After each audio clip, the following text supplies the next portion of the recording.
Hi there, interior design lovers. Welcome back to the Business of Beautiful Spaces, the podcast where we blend design inspiration with all behind the scenes tips and tricks you need to thrive in your business.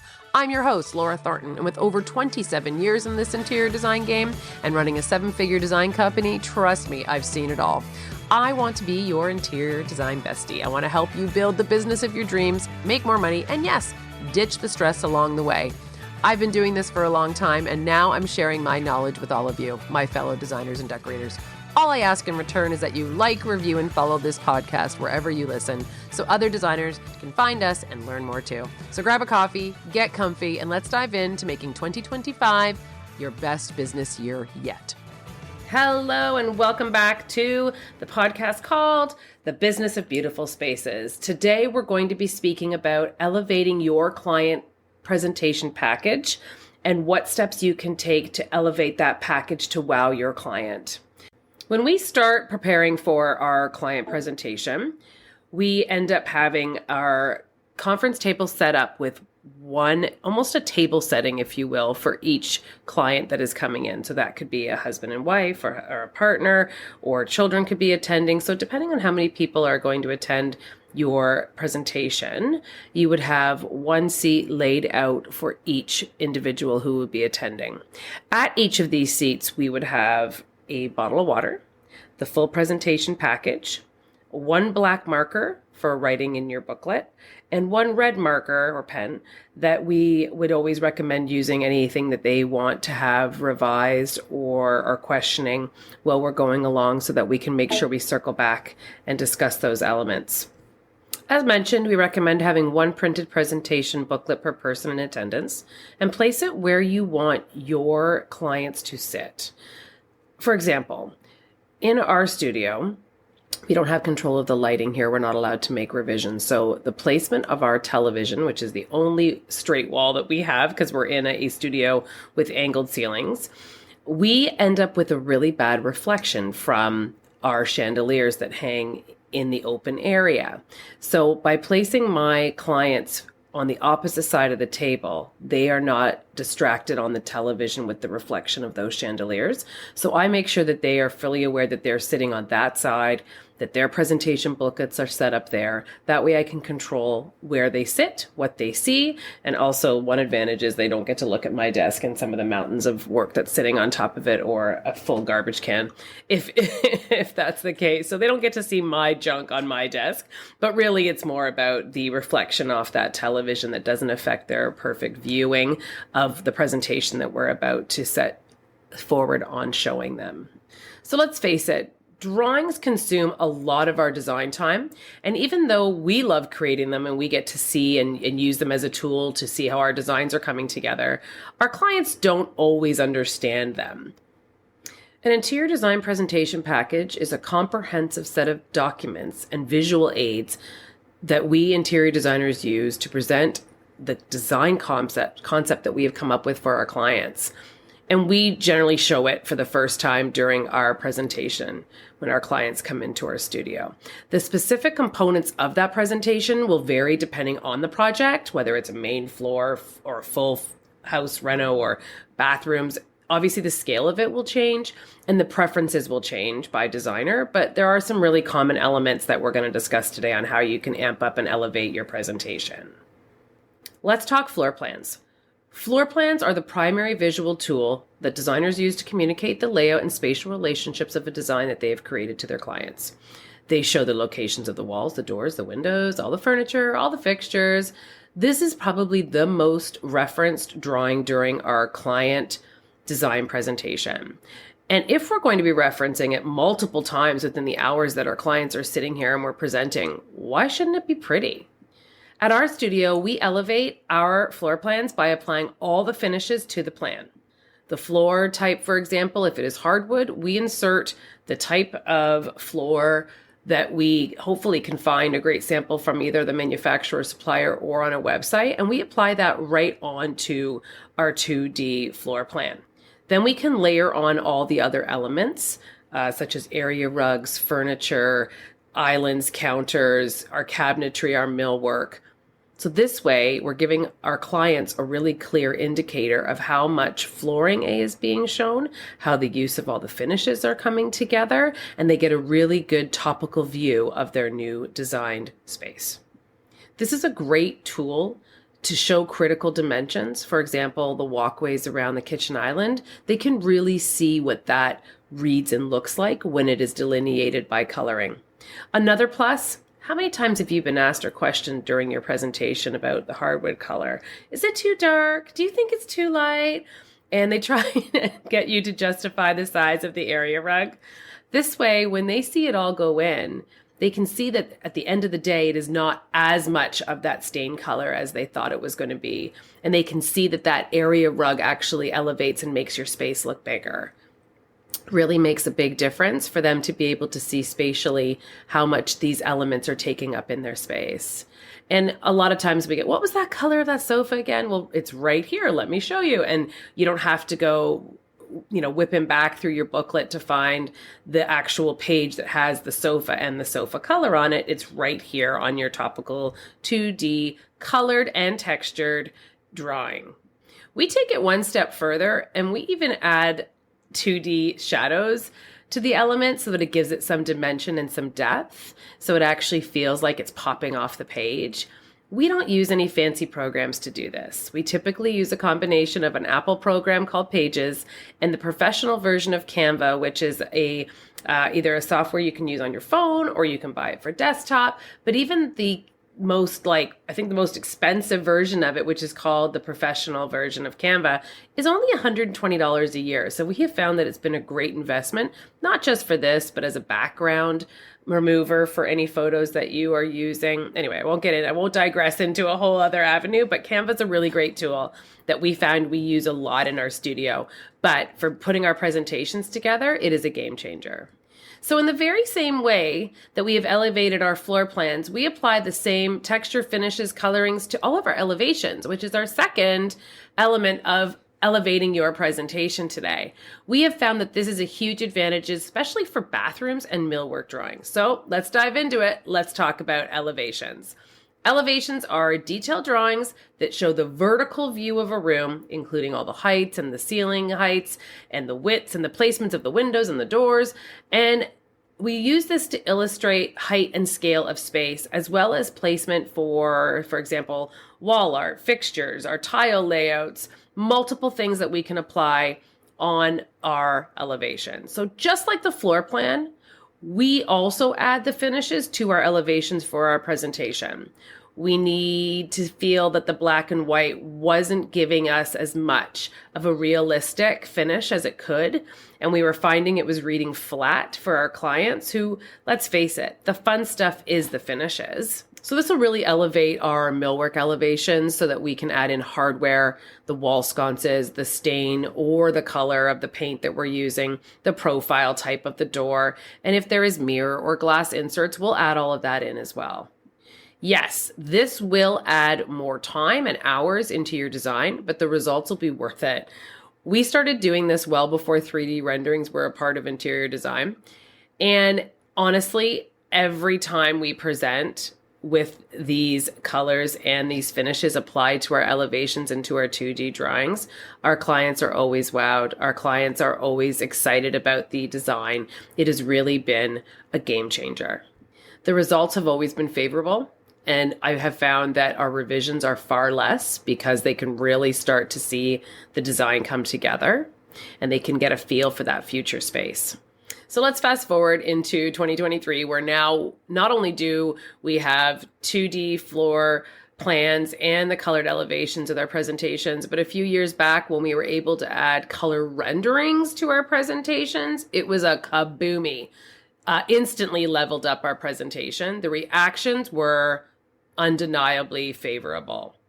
We start off when our clients come into our studio that on the television where we're about to present in front of our conference table will be a rendering of probably whatever our favorite space is in their home.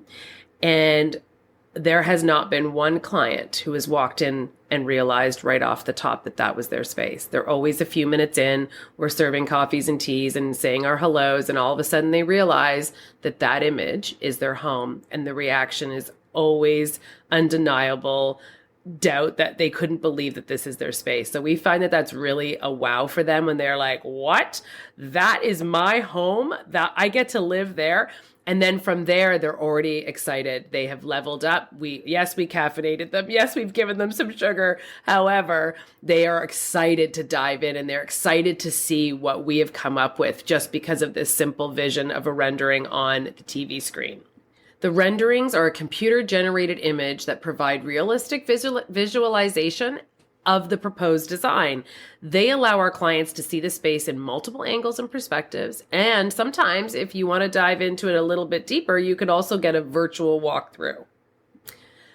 With the one exception, one project, one time that we had renderings that we didn't actually end up getting the job. Otherwise, 99% success rate. As soon as we have renderings in our presentation, we always get to sign the contract for the next phase. When the visual of every element is in a rendering, there is absolutely zero surprises of how the space is going to look. The clients are wowed, they're in awe, and they're typically thrilled with the results of the design. There are multiple programs that can produce renderings in your studio. Our studio, we have made a conscious decision to use a service for our renderings. The amount of design hours and time spent on the renderings, in addition to the program fees that would be yearly charged to the business, we found that we would save our clients money and us time to have them done by others. Now, remember those colored 2D floor plans and elevations? We send those out along with links to the finishes that we've selected or the fabrics, and we send that to a renderer for a quote, and then they will produce that for us. So those 2D renderings that were colored and elevations, they come in super handy once again. So we do charge our clients for the renderings, and it is part of their design phase fees. And if they do want more renderings, or if they want a different angle, or we didn't do one of the rooms that they want to see, we can do that. We just charge them the additional cost to have them recreated, or even after a set of revisions. We found a service like that. At one point, we did try to see if we could save some money on it and try some other known services, but we found that you get what you pay for. So at the end of the day, we ended up going back to who we've always used. We wanted to have that same level of professionalism in the renderings and the quality that actually our clients expect from us and that we expect from our work. I think the 3D renderings really offer better communication. Us as designers can better communicate our ideas with our design intent to our clients. And clients may have difficulty visualizing a design from the 2D drawings, as we discussed earlier. So the 3D really leaves it that there is a zero bridge or a gap between the design from the interior designer to the clients. It's a more tangible representation of our designs. We have found that renderings, once included in our contractor binders, have also aided at site meetings or as a reference or example if they have questions on tile layouts or the way some of our colored tiles may be being used in a space. So we've also found that once we have these renderings, they have been useful in multiple ways throughout the design process. Little bonus, we actually use our 3D renderings as part of our marketing tools because it's part of a sale of how great our presentation is, what we can do, the tools that we have in our toolbox to help our clients understand their design. So we use these as a way to showcase our portfolio. We don't always use it on websites per se, but definitely social media. It can be used as marketing materials to create your TikToks from the beginning to showing a process. If you're going to do a little reel or a video on this is what it looked like before and all the way through the process, include the renderings with your drawings and wow, this is what it looks like at the end.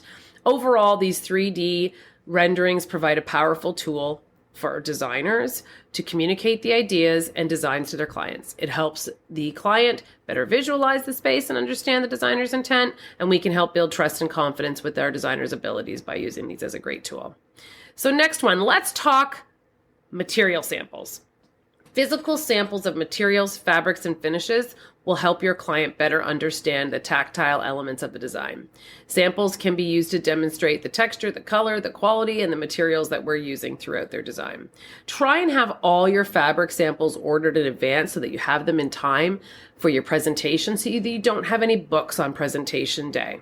It will read far cleaner and will look way more organized with all your samples labeled and arranged, whether that's on trays or on your conference table.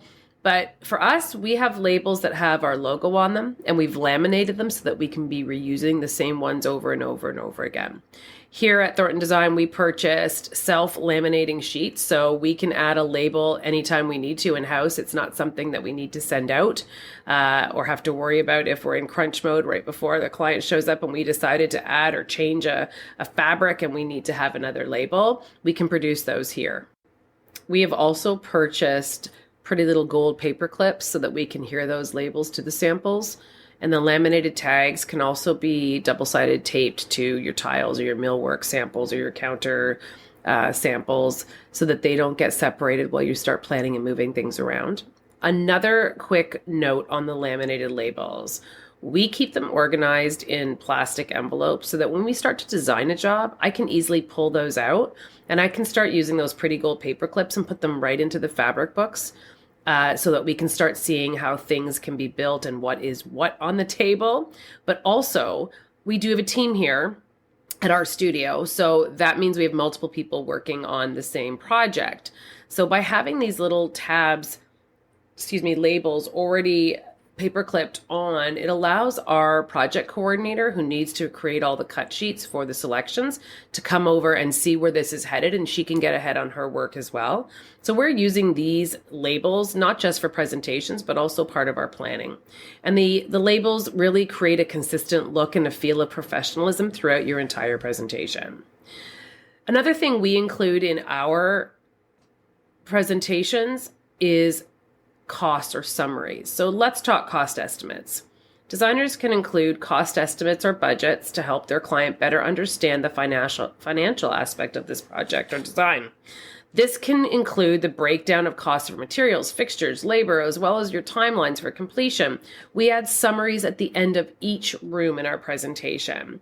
As each item is listed, it'll include any shipping cost associated with that item or any additional elements that item may need to be in working order. For example, a lamp. If we are ordering a lamp, that price will also have the light bulb included in it, and we'll have a line item for delivery. That way there is zero surprises. And that's what we live by here. We like a zero surprise clause. Surprise, I can't say surprise. We want our clients to have confidence that we will not be coming back again and again and again with additional costs that were not thought of before the project began. Example, the lamp. A lot of times, you get the light bulb bill and you can't believe you're into hundreds and hundreds of dollars, but that's the reality of the cost of light bulbs these days. Example, artwork. If we're doing an art installation and all the artwork arrives with boxed and styrofoamed and they're massive and they're on a pallet, how is that going to be removed? If you haven't used a receiver, there now needs to be a fee line for having, whether it's your got junk or your local person to come around and retrieve all that garbage and boxes to be taken away. That needs to be accounted for. That cost needs to be in there. So lastly, let's talk the presentation booklet itself. A presentation booklet is the printed document that summarizes the design concept, highlights all the key features and benefits of the design. It can include images, sketches, plans, notes, the 3D floor plans, the renderings, the elevations that are colored and beautiful now. It can provide a comprehensive overview of the design. So that package needs to be a reflection of you and your business. If time allows, it's always great to have it professionally printed and bound with protective covers. We here have purchased at our studio a binding machine, and we print and bind all our own presentation packages in studio. We have found that right up until the very end, we're making changes or revisions, and every time we had sent it out to be printed, we ended up with pages that were inaccurate because I keep changing my mind on certain things, and or a price would be wrong. Or now in the last couple of years, what was been really happening to us often was 8 weeks ago when we designed the space, and our design process is 6 to 8 weeks. we go right before the presentation, we go back and we check that everything is still available that we have selected, or if the prices have increased it. And the last couple of years with COVID, there has been a lot of times where the prices are no longer accurate. And now all of a sudden the prices are wrong on our summary pages. And that means our totals are all incorrect. So we're ripping out those pages and we're redoing things last minute. So by having our own binding machine, we have been able to open that project back up and only take out the page that's needed. So we have purchased also clear plastic covers so that the front of the book is protected. And we have hard, like thick cardstock backing that's textured to have the back of the book also protected. So these printed booklets have actually come back to me years later when we show up to do another phase of someone's home, and they still look great. And I realized clients are keeping them as almost a keepsake as part of the process of their project. And here they come back and still looking fabulous because they've been bound and protected, not just loose papers that have been stapled. So once our presentation is complete, we have all the logoed folders that have been made that we now slide that presentation to our client just before they're leaving, and it can be folded up. It has our logo and our business cards, and they have a full package to walk away with. And this package, well, I always say to them before they leave, this is one for you to write on and one for you to keep. So that way that they can go through and make all their changes and notes on a copy that they don't have to worry about not keeping. And then one of them can keep that keepsake for them for future reference. Overall, the interior design presentation package should be visually engaging and comprehensive set of documents and visual aids that communicate our designer ideas and concepts clearly and effectively to clients. So yes, as we discussed earlier, the black and white line drawings are great for us. They're great for our contractor. They're great to send out to all of our trades and sub-trades and vendors. But I always say, let's make it pretty for the client. So interior designers can elevate their presentation package for clients by incorporating a range of visual and interactive elements like we discussed in this podcast. So I really hope that you enjoyed this. I hope that you got some ideas for your presentation. I would love to hear what you do to elevate your client presentation design day. So please be sure to drop us a note and let us know. And we look forward to talking to you next week. Bye for now.